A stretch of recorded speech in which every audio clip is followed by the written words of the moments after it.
آج کا میرا یہ ویلاگ انتہائی اہم ہے۔ اہم اس لیے ہے کہ اس میں ایران اور امریکہ کی جنگ کے حوالے سے بڑی انتہائی اپڈیٹس ہیں، اور دوسری بات یہ کہ ایران نے اپنی توپوں کا جو رخ ہے وہ پھر سے گلف کنٹریز کے اوپر کھول دیا، اور تمام گلف کنٹریز کو نشانے کے اوپر رکھ لیا۔ انہوں نے کچھ سکھ کا سانس لیا تھا، لیکن دوبارہ سے حملے شروع ہو گئے ہیں، دوبارہ سے ان کی چیخیں نکل رہی ہیں، اور وہ جناب اپنی معیشت کو بچانے کے لالے پڑے ہوئے ہیں۔ دوسرا، اس میں اپنے جرنیلوں کے گندے کرتوت ہیں کہ کس طرح پاکستان کے اوپر ظلم اور بربریت کا نظام قائم کیا جا رہا ہے، بلوچستان سے لے کر کشمیر تک کس طرح اپنے لوگوں کے اوپر گولی چلائی جا رہی ہے، لوگوں کو مارا جا رہا ہے۔ اور اس سے اگلی خبر ہم آپ کو یہ بتائیں گے کہ اس کا حل کیا آیا۔ ہاں جی، ان ڈفر کے پاس تو حل نہیں ہے، لیکن عام پاکستانی بھی جانتا ہے کہ اس کا حل کیا آیا، وہ ہم آپ کو بتائیں گے۔ سب سے پہلی خبر یہ ہے کہ امریکہ نے ایران کے اوپر اب جو بمباری شروع کر دی ہے نا، وہ اتنی خوفناک ہے تو وہ اس سے پہلے کبھی نہیں کی، کیونکہ امریکہ کو اب اپنے سروائیول کی فکر پڑ گئی ہے۔ امریکہ یہ چاہتا ہے کہ اگر ہم نے اس جنگ کو ہار تو گئے تھے، لیکن اگر ہم مڑ کے ان کے اوپر وار نہ کیا تو اگر یہ ایٹمی طاقت بن گئے تو ہمارے یہ گلے میں پڑ جائیں گے۔ اس کے بعد کچھ یوں ہوا کہ ٹرمپ کا خیال یہ تھا کہ ایران کی جو عوام ہے نا، وہ اس نظام کے خلاف ہو چکی ہے، وہ جو اسلامی رجیم اس ملک کے اوپر ہے نا، جو جس نے حکومت کی ہوئی ہے۔ ٹرمپ کا خیال یہ ہے کہ عوام اس کے خلاف ہے، لیکن آیت اللہ خامنائی کے جنازے نے ہر چیز بدل کے رکھ دی۔ آپ اندازہ کیجئے کہ ابھی آیت اللہ خامنائی کو دفنایا نہیں گیا تھا کہ اس کے وہ رسومات کا تیسرا یا چوتھا دن تھا کہ امریکہ نے بمباری کر دی۔ کیوں؟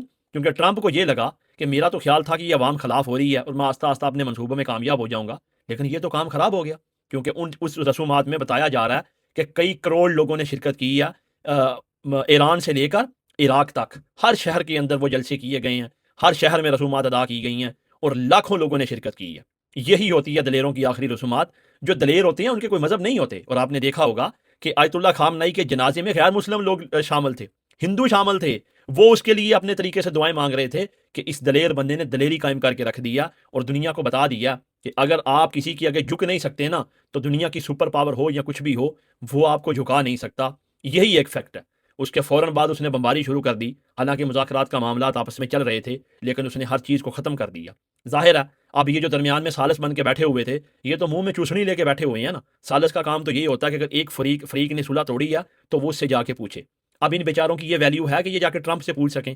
یہ تو خود اس کے بوٹ پالش کر کے آتے ہیں، اور بوٹ پالش کر کے ہی ان کا سروائیول ہے۔ اگر یہ نہ کریں گے تو ان کی ویلیو کیا ہے؟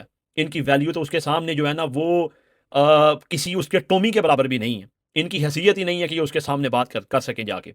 لیکن جیسے ہی جنازہ ہوا تو ایران میں یہ تحریک چل پڑی، ہر طرف یہ بول بالا ہوا کہ ہم نے اپنے سپریم لیڈر کی شہادت کا بدلہ لینا ہے۔ جب ایران کی عوام نے اس چیز کو دہرایا تو ایران کی قیادت کو احساس ہوا کہ نہیں، عوام اب بھی ہمارے ساتھ ہے اور ہمیں اس کا بدلہ لینا چاہیے۔ ایران کی چوکوں چوراہوں کے اوپر، بلڈنگوں کے اوپر بینر لگا دیے گئے اس بندے کی تصویر کے ساتھ جس کا ذمہ دار ایران والے سپریم لیڈر کی شہادت اس کے ذمہ لگاتے ہیں۔ وہ جتنے بھی ساتھ اس لوگ ہیں، سب کی تصاویر لگائی گئیں کہ ہم ان سے بدلہ لیں گے۔ جب یہ خبر ٹرمپ تک پہنچی تو اس نے بھی اپنا بیان جاری کیا۔ اس نے کہا کہ اگر ایسا ہوا تو میں ایران کے اوپر اتنی بمباری کروں گا کہ یہ سوچ بھی نہیں سکتے، میں ان کو صفائی ہستی سے مٹا دوں گا۔ لیکن کرنا کیا ہے؟ بمباری تو پہلے ہی جاری تھی۔ ایسا کیوں ہو رہا ہے؟ اس کی وجہ کیا ہے؟ کیونکہ ٹرمپ بخلا گیا ہے۔ ٹرمپ کو کچھ سمجھ نہیں آ رہی کہ میں کروں تو کیا کروں۔ کوئی پلان نہیں بچا پیچھے۔ پلان کیا بچے گا؟ کیونکہ ایران نے سارے کے سارے پلان تو ختم کر دیے ہیں۔ ان کا پلان تھا ڈرا کے، دمکا کے، اپنے ٹاؤٹ بیچ کے، اور وہ ٹاؤٹ ایک پاس بیٹھا ہوا ہے نا ہمارے ملک میں، اس کے ذریعے، لیکن کوئی بات بنی نہیں۔ ایران نے کچھ ان کے پلے ہاتھ میں آنے نہیں دیا۔ جب کچھ سمجھ نہ آئی تو پھر حملہ کر دیا۔ لیکن ٹرمپ نے اس بار بڑا سمارٹلی کھیلا۔ اس نے جنگ کو اپنے سر پہ لے لیا۔ نہ تو اس نے گلف کنٹریز کو شامل کیا، نہ اس نے اسرائیل کو شامل کیا، اور تمام وہ ممالک، ان میں سے کسی کو اس نے شامل نہیں کیا جو ایران کی میزائل رینج میں آتے تھے۔ ان کو سب کو باہر کر کے اس نے خود سے یہ جنگ اپنے سر پہ لے لی اور حملہ کر دیا۔ لیکن ایران نے ایک دن، 2 دن، 3 دن ان چیزوں کو دیکھا کہ اب مینج کیسے کیا جائے۔ لیکن ایران کو پھر یہی سمجھ آئی کہ اس ملک کو ایئر بیس دینے والا، اس خطے میں داخل کرنے والے یہی ممالک ہیں جو کہ گلف ممالک ہیں۔ سب سے پہلے اس نے کویت اور اردن کے اوپر تباہی مچا دی، کیونکہ اردن میں بیٹھا ہوا ایک ٹاؤٹ ہے جو کہ امریکہ کا سب سے بڑا ٹاؤٹ جرنیل ہے، اور وہ اس کے کہنے کے اوپر سارے آرڈر جو ہے نا وہ فالو کرتا ہے۔ اسی لیے اس کی جو رجیم ہے وہ آج تک محفوظ ہے۔ اس کے بعد اس نے جناب جتنے بھی گلف کنٹریز میں، قطر میں یا دوسرے ممالک میں جہاں جہاں بھی ایئر بیسز پائے گئے، اس نے ان کی کوئی خیر نہیں چھوڑی اور تباہی مچا کے رکھ دی۔ پھر اس نے رخ کیا امارات کی طرف کا اور دوسرے ممالک کا، جس ممالک کے تعاون تھے۔ اس کے بعد ایران کی طرف سے یہ خطرناک بیان دیے گئے کہ یہ تمام ممالک ہمارے اوپر حملہ کرنے میں مصروف ہیں۔ ان کے جہاز امریکہ کے جہازوں کے ساتھ مل کے آتے ہیں اور ہمارے اوپر حملہ کرتے ہیں۔ ایک سیکیور ہے تو صرف سعودی عرب، کیونکہ سعودی عرب کے ساتھ آپ کو پتہ ہے جذبات جڑے ہیں، حرمین شریف ہیں۔ تو شاید ایران نے پچھلی بار حملے کر کے یہ سوچا کہ ہمیں یہ کام نہیں کرنا چاہیے، اور وہ اس چیز کو سمجھ گئے، لیکن یہ ان کی تھنکنگ ہے۔ پھر ایران نے کسی کو چھوڑا نہیں ہے۔ اب یہ سارے چیخ اور چلا رہے ہیں، لیکن چیخنے چلانے سے ہونا کچھ نہیں ہے، کیونکہ جب تک امریکہ کی بمباری ایران کے اوپر جاری رہے گی، تب تک ہی ایران کی بمباری گلف کنٹریز کے اوپر جاری رہے گی۔ گلف کنٹریز میں اس وقت معیشت کے جنازے نکل رہے ہیں، لوگ چیخ اور چلا رہے ہیں، لوگوں کی جابس جا رہی ہیں، اور اس چیز کا افسوس ہے کیونکہ لوگ ہمارے ساتھ جڑے ہیں، وہ اپنے معاملات کو سناتے ہیں تو سن کے پریشانی بھی ہوتی ہے۔ ظاہر ہے ایک مڈل کلاس پاکستانیوں کے پاس اور کیا آپشن تھا، یہی گلف کنٹریز تھے نا۔ اب وہاں بھی ان کے لیے دقت ہے، اور دنیا کا کوئی ملک جو ہے نا وہ ویزا دینے کو تیار نہیں ہے، اس لیے کیونکہ بے آئین ریاست ہے، یہاں کوئی قاعدہ قانون نہیں ہے۔ یہاں کا نوجوان اگر کسی بھی ملک میں جاتا ہے تو وہاں پہ اسکپ ہو جاتا ہے، کیوں؟ اس کو پتا ہے کہ میں پاکستان واپس جا کے کروں گا تو کیا کروں گا، اور وہ سوچتا ہے کہ میں کیوں نہ یہیں پہ ٹک جاؤں۔ تو ظاہر ہے باہر کے ملکوں میں کام کے حالات بھی کیسے ہو سکتے ہیں۔ اب اسی خبر سے اگلی خبر یہ ہے کہ آذربائیجان ایک ایسا ملک تھا جو کہ پاکستانیوں کو ویزا آن ارائیول بھی دیتا تھا، اور آسانی سے پاکستانی وہاں جا سکتے تھے۔ پچھلے چند ماہ کی رپورٹ کے مطابق تقریباً 7,700 پاکستانی ویزے کے اوپر گئے ہیں اور وہاں جا کے اسکپ ہو گئے ہیں۔ آپ اندازہ کیجئے کہ یہ چیزیں جا کس طرف رہی ہیں۔ آذربائیجان ایک عام سا ملک ہے، کوئی وہاں بہت بڑے بزنس نہیں ہے، بہت بڑا جو ہے نا وہ تگڑی معیشت نہیں ہے، لیکن کس لیے کہ پاکستانی یہ سوچتے ہیں کہ چلو کچھ تو ملے گا نا، اپنے ملک سے تو یہی بہتر ہے۔ یہ کس ملک کے نوجوان ہیں؟ جو کہ ایٹمی طاقت ہے، جو کہ سب سے بڑی فوج رکھتا ہے، جو کہ یہ دنیا کے فیصلے کرتے ہیں، اس ملک کے نوجوان ہیں۔ کوئی ملک اس وقت آپ کو ویزا دینے کو تیار نہیں ہے، شاید اس چیز کا آپ کو بھی احساس ہوگا، لیکن کریں کیا؟ ہمارے پاس سب سے تگڑی فوج تو ہے نا، ہمارے پاس جناب ایٹم بم تو ہے نا۔ پھر کیا ہے اگر کوئی دنیا نہ بھی دے، ہم بھوک سے مر جائیں تو کیا فرق پڑتا ہے؟ کوئی فرق نہیں پڑتا۔ میں آپ کو کہتا ہوں یہ جرنیل آپ کو کسی طرف کا نہیں چھوڑیں گے۔ ٹرمپ نے اس کے بعد بیان یہ دیا کہ اسٹریٹ آف ہارموز کے اوپر قبضہ میرا ہوگا، اب میں ٹول ٹیکس ان سے وصول کروں گا۔ یہ ہے اصل وہ خبر جو کہ بلی اب تھیلے سے باہر آئی ہے، لیکن ایران کا یہ کہنا ہے کہ تم کسی صورت بھی ٹرمپ آبنائے حرمز کے اوپر قبضہ نہیں کر سکتے، اور یہی اصل لڑائی ہے، یہیں سے لڑائی شروع ہوتی ہے، کیونکہ گلف کنٹریز چاہتی ہیں کہ اسٹریٹ آف ہارموز کے اوپر ان کا قبضہ ہو امریکہ کے ذریعے، لیکن ایران اس چیز کو کبھی ماننے کو تیار نہیں ہے۔ وہ کہتا ہے کہ یہی تو ہمارے پاس اصلی طاقت ہے جس کی بنا کے اوپر ہم جنگ لڑ رہے ہیں، اگر یہ بھی ہم نے کھو دی تو پھر ہمارے پاس بچے گا کیا؟ اس لیے ایران نے اپنی پوری طاقت داؤ پہ لگائی ہوئی ہے۔ بے شک اس کے کنٹری کے اوپر بمباری ہو رہی ہے، تباہی ہو رہی ہے، لیکن اسٹریٹ آف ہارموز کا قبضہ نہیں وہ چھوڑ رہا، اور جب تک یہ قبضہ اس کے پاس ہے، ان گلف کنٹریز کی جو ہے نا شرک وہ اس کے پاس ہے، اور جب تک گلف کنٹریز پھنسے ہوئے ہیں نا تب تک ٹرمپ بھی پھنسا ہوا ہے، کیونکہ ان کی ضمانت جو ہے ٹرمپ ہے، اور ٹرمپ کی ضمانت یہ ہے، کیونکہ آپ کو میں نے بار بار بتایا کہ یہ اپنی بیچنے والی ہر چیز تیل سے لے کر گیس تک سب کچھ ڈالر میں بیچتے ہیں، اور یہی وجہ کہ ڈالر دنیا میں عالمی کرنسی ہے۔ جس دن انہوں نے خیر بات کہہ دیا اس دن امریکہ کی معیشت کا جنازہ نکل جائے گا، اور یہی چیز ایران کے مائنڈ میں ہے کہ کسی کو دور کیا ہٹ کرنا ہے، انہی کو ہٹ کرو۔ یہ جو ان کے ساتھ جڑے ہوئے ہیں نا اور ایئر بیسز دیتے ہیں، انہی کو ہٹ کرو، اور ایران کی یہ اسٹریٹجی کامیاب ہے یا نہیں ہے لیکن آنے والا وقت بتائے گا۔ لیکن حقیقت یہ ہے کہ امریکہ اس وقت ایران کے اوپر بڑی خوفناک بمباری کر رہا ہے اور بڑی تباہی ہو رہی ہے۔ اس سے اگلی خبر جناب کہ علیمہ خان خود میدان میں آ گئی ہیں۔ بڑا انتظار کیا خان کے نام کے اوپر پروٹوکول لینے والے، عہدے لینے والے، جب انہوں نے کچھ نہ کیا تو پھر اس کو میدان میں آنا پڑا۔ ان کے لیے ڈوب مرنے کا مقام ہے، یا تو یہ عہدے چھوڑ دیں، پروٹوکول چھوڑ دیں۔ یہ سب کچھ عمران خان کی وجہ سے ہے، اور اگر ایسا تھا تو ان کو ہڈ حرامی نہیں کرنی چاہیے تھی۔ اور سب سے بڑا حرام خور وہ جو پختونخوا کے اندر وزیر اعلیٰ بن کے بیٹھا ہوا ہے، جس کو عمران خان نے صرف اس لیے وزیر اعلیٰ بنایا تھا کہ یہ کہ نوجوان ہے، لیکن اس نے وہ گند کیا کہ پچھلے سارے وہ گند نہ کر سکے۔ میرا خیال ہے گنڈا پور تو اس سے کئی درجے بہتر تھا، وہ پھر بھی کبھی نہ کبھی بے عزتی کروا کے آ جاتا تھا، لیکن اس نے تو اتار کے اپنے کندھے کے اوپر رکھ لی ہے۔ اور مجھے لگتا ہے کہ ہمارے جرنیلوں نے نا ان کو یہ کنفرم کر دیا کہ عمران خان واپس نہیں آئے گا، آپ عمران خان کو بھول جاؤ، لیکن ہاں آپ عیاشی کرو، مزے لوٹو، جیسے شریف اور زرداری خاندان لوٹ رہے ہیں آپ بھی لوٹو، آپ کو کون پوچھنے والا ہے۔ یہی وجہ ہے کہ کبھی بلیو پاسپورٹ کی جو ہے نا وہ جناب قانون بنائے جاتے ہیں، امارات دی جاتی ہیں، بچوں کو پاسپورٹ دیے جاتے ہیں، بڑی بڑی لگژری گاڑیوں کے قانون پاس کیے جاتے ہیں۔ یہی وجہ جرنیلوں نے احساس کروایا کہ آپ مزے لو، کوئی فائدہ نہیں ہے، عمران خان کو ہم نہیں چھوڑیں گے، اور انہوں نے بھی سوچا چلو اور کچھ نہیں، یہ تو ہمیں کاری لینا چاہیے۔ لیکن یہ حرام خور نے جو لوگوں کو مایوس کیا نا وہ انتہا کا کیا۔ ابھی تک یہ وزیر اعلیٰ ہونے کے ناطے ایک بار عمران خان کے ساتھ ملاقات کے لیے بھی نہیں جا سکا، اور مجھے یہ لگتا ہے کہ اب یہ خود چاہتے ہیں کہ ملاقات نہ ہو، کیونکہ ملاقات ہوگی تو بہت کچھ سامنے آئے گا، بہت چیزیں ہوں گی، اور یہی وہ غدار لیڈرشپ ہے جس کی وجہ سے عمران خان آج تک جیل میں ہے۔ علیمہ خان نے یہ قدم اٹھایا، نیازی خاندان کی بہادری کو داد دینی پڑے گی۔ ان کے پاس بھی آپشن تھا کہ شریفوں زرداریوں کی طرح ڈیل کرتے اور چلے جاتے، لیکن وہ نہ گئے۔ انہوں نے لڑنا جو ہے نا، اور غیرت اور اپنے ملک کی عزت، اس کے لیے اپنا پورا خاندان قید میں کروا لیا، لیکن پھر بھی وہ ہار ماننے کو تیار نہیں۔ میں اپنے لیڈر کے ساتھ کھڑا ہوں، ڈٹ کے کھڑا ہوں، جس بندے نے اس ملک کے لیے وہ کچھ کر دیا جو ہم نے کبھی سوچا بھی نہیں تھا۔ شاید کسی کا ماں باپ یا کسی کا بھائی بھی کسی کے لیے یہ کچھ نہ کرے جو اس نے اس ملک کے لیے کر دیا۔ آپشن تو اس کے پاس بھی ہے کہ نواز شریف کی طرح اپنے بیگ باندھے ڈیل کرے اور چلے جائے، لیکن وہ یہ کرنے کو تیار نہیں ہے، اور یہی خان کی دلیری ہے، اور یہی خان کی سب سے بڑی کمزوری ہے، اور یہی وہ چیز ہے جس کی وجہ سے یہ اقتدار کے اوپر بیٹھے ہوئے ہیں۔ اسی اگلی خبر کہ جناب ہمارے جرنیلوں نے ایک اور آپریشن کا اعلان کر دیا، بلوچستان میں ایک اور آپریشن کیا جائے گا، آپریشن چھوبان۔ ہاں جی، نام دیکھو یہ کتنے پیارے پیارے رکھتے ہیں، آپریشن چھوبان، ضرب عزب، اور پتہ نہیں، اور بڑے یہ قرآنی نام لے کر آتے ہیں، لیکن نتیجہ کیا نکلتا ہے؟ زیرو۔ کیوں آج تک کوئی آپریشن کامیاب نہیں ہوتا؟ کیونکہ یہ آپریشن ریاست کا ایک ملازم طے کرتا ہے، یہ گورنمنٹ طے نہیں کرتی۔ گورنمنٹ وہ ہوگی جو عوام کے ووٹوں سے آئے گی، اس کو پتا ہوگا کہ آپریشن کس لیے کرنا ہے، کیوں کرنا ہے، اور اس آپریشن کی قیمت کیا چکانی پڑے گی۔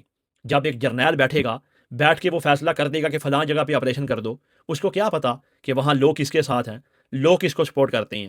اب حقیقت یہ ہے کہ بلوچستان کے لوگ جو ہے وہ بی ایل اے کو سپورٹ کرتے ہیں، وہ بی ایل اے کو ویلکم کرتے ہیں، جو کہ دہشت گرد تنظیم ہے۔ کیوں؟ لیکن وہ ان کے حق کے لیے لڑ رہی ہے، ان کے بقول، اور ہمارے والوں سے وہ نفرت کرتے ہیں۔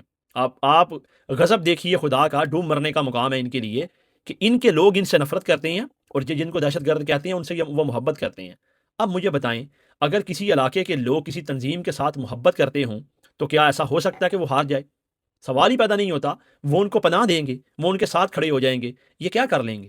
بلوچستان کو چھوٹا ہے، بلوچستان اتنا بڑا ہے کہ آپ سوچ بھی نہیں سکتے۔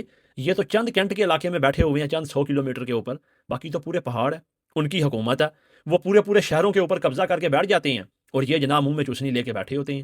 وہ آتے ہیں پولیس اسٹیشنوں کے اوپر حملے کرتے ہیں، 12 گھنٹے پولیس مقابلہ کرتے ہیں، لوگوں کو اٹھا کے لے جاتے ہیں، اور یہ جناب ان کے پاس اتنی وقت نہیں ہوتی کہ یہ اپنے جوانوں کو اسلحہ پہنچا سکیں۔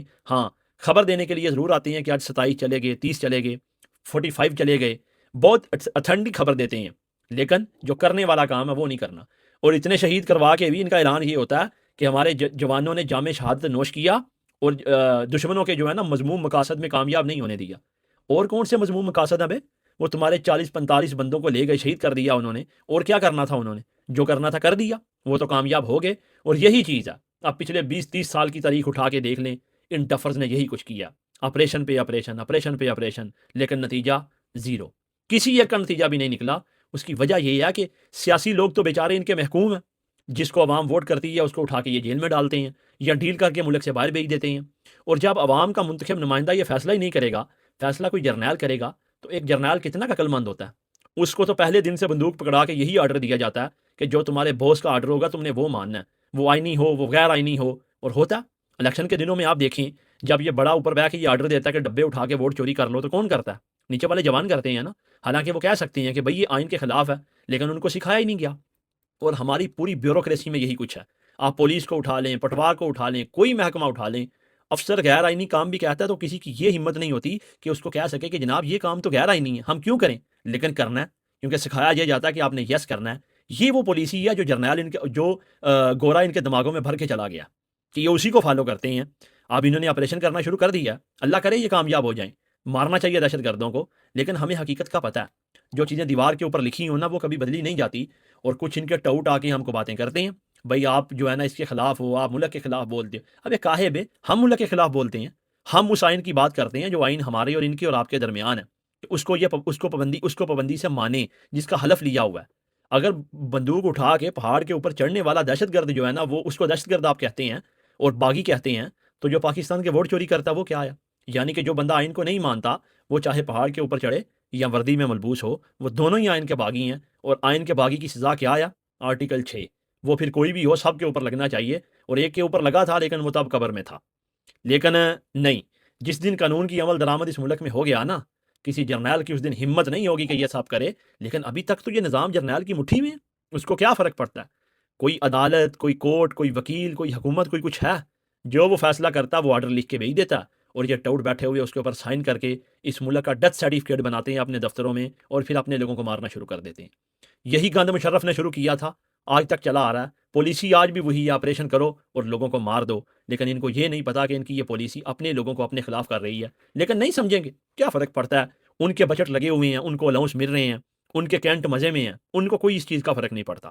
اب بلوچستان کا یہ حل یہ ہے، میں آپ کو حل بتانے لگا ہوں، کہ جب تک یہاں پہ کوئی سیاسی حکومت قائم نہیں ہوگی نا، وہ حکومت جو عوام کے ووٹوں سے نہیں آتی، اس کا حل نہیں ہو سکتا۔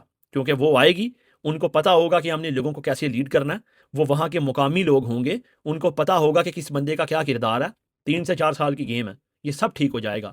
لیکن آپ کو پتہ ہمارے جرنیل پاکستان کی عوام کے ووٹ کو مان لیں، یہ تو سوال ہی پیدا نہیں ہوتا۔ ان کی نظر میں پاکستانی عوام کے ووٹ کی کیا ویلیو ہے؟ یہ تو چاہتے ہیں کہ ووٹ کو ہم روندیں، اپنی مرضی کے فیصلے کریں، اور یہ کرتے ہیں۔ اور اگر ایسے ہی لگے رہے تو اگلے 50 سال بھی یہ لگے رہے نا، تو میں لکھ دیتا ہوں کوئی حل نہیں ہوگا، لگا لیں جتنے مرضی یہ آپریشن کر لیں، خلاف نہیں ہوں، کرنا چاہیے، لیکن یہ فیصلہ جو حق ہے وہ سیاسی حکومت کا ہے۔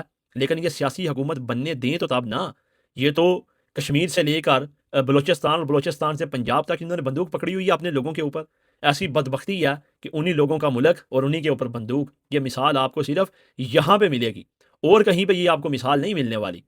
اگلی خبر کشمیر سے، کہ کشمیر والے وقت کے یزید کی بات کرنے کو تیار نہیں ہیں۔ آج بھی دھرنا موجود ہے، آج بھی وہ لوگ آگے جانے کی تیاری میں ہیں۔ ایک مہینہ گزرنے کے بعد وہ دھرنے سے نہیں اٹھے، اور دھرنے میں روزانہ لوگوں کی تعداد بڑھتی جا رہی ہے۔ مائیں بہنیں بیٹیاں سب نکل کے دھرنے میں آ جاتی ہیں، اور آواز کے ساتھ آواز ملاتی ہیں، اور وقت کا یزید کہتا ہے کہ ان کے پیچھے انڈیا کا ہاتھ ہے، ان کے پیچھے فلاں کا ہاتھ ہے، ان کے پیچھے فلاں کا ہاتھ ہے۔ صرف اپنی عوام کو، بلوچوں سے لے کر پنجابی، پنجابیوں سے لے کر سندھی، سندھیوں سے لے کر کشمیری، جو کوئی حق کی آواز اٹھائے گا وہ غدار، جو سچ بولے گا وہ غدار، جو اپنے حقوق مانگے گا وہ غیر ملکی ایجنٹ۔ اس کا مطلب ہے محبت کرنے والے ملک سے صرف یہ ہیں وردی میں، یا شریف اور زرداری خاندان۔ آپ دیکھیں اس بندے نے بغض کے اندر، عمران خان سے نفرت کے اندر، سچائی کو دور کیا، چوروں کو ڈیفینڈ کیا، اور آج ذلیل ہوتا پھر رہا ہے۔ آج بھی اس بندے کو سوچ نہیں آئی کہ میں کہاں پہ آ کے بیٹھ گیا ہوں اور میں کر کیا رہا ہوں، میرا کیا پلان ہے۔ صحیح کہا تھا میرے لیڈر عمران خان نے کہ یہ ذہنی مریض ہے، کیونکہ نارمل بندہ یہ سب نہیں کر سکتا۔ کوئی عوام کی دشمنی لے سکتا اتنی، کہ 2-4 بندوں کی نہیں بندہ لے سکتا، لیکن یہ ذہنی مریض اپنے اقتدار کو طول دینے کے لیے عمران خان سے نفرت میں چور بٹھا دیے۔ ایک لعنت یہ قبول کی، اور دوسری لعنت یہ کہ خود اوپر بوس بن کے بیٹھا ہوا ہے، اور پاکستان کی عوام کے اوپر گولیاں چلائی جا رہی ہیں۔ یہ طاقت ان کے ہاتھوں سے بکھر رہی ہے۔ ریت جو ہے نا وہ مٹھی سے ایک بار نکلنی شروع ہو جائے نا، وہ رکتی نہیں ہے۔